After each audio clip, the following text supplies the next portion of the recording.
जवन करे के बड़ा जज करी चुपचाप स्वीटर साल होई धरी अरे जवन करे के बड़ा जज करी चुपचाप स्वीटर साल होई धरी लागे छठी मैया आइल बाड़ी यही जे नाचली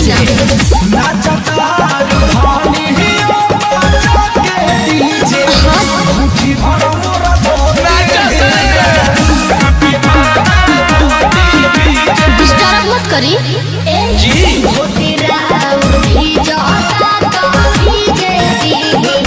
खुशी मोर नहीं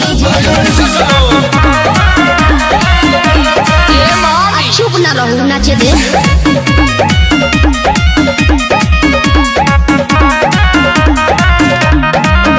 अच्छा ये बात बताओ। हाँ? एगो तो तू छठ घाट पाइल बाड़ू। हाँ? अच्छा आ घूघ तान के लगलू नाचे कोनो छठी माई के गीत याद नहीं खे गावा। अच्छा गावा तनी रवि बाबू आजा। पेन्ही के बबुआ के पापा पियरी ई बात है। हाँ अरे पेन्ही के बबुआ के पापा पियरी अरे जिया हमार रख दे के भइले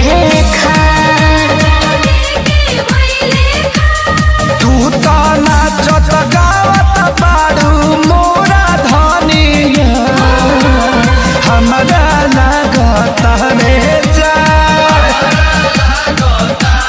यही से तो कहत नाच ले दे देहिया में गर्मी आ जाए स्वामी चुपचाप बरत लप की जे करबो नती रे नाचत हारू धनिया मुट्ठी भर मोरा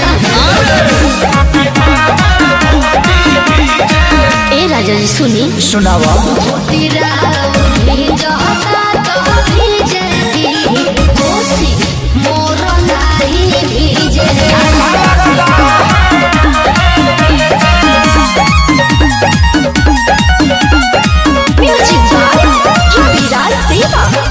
कृपा करी सुनी रउआ दीनानाथ हमर राजा कइले पहिला बरत हमली के गोदी भरली छठी मैया अंगना में कोसिया भरत ई जवन लइकवा खेला था ई छठिए माई के देहाला ना। एही से त नाचो तनी अखिलक पूजा पाठ मन से कीजे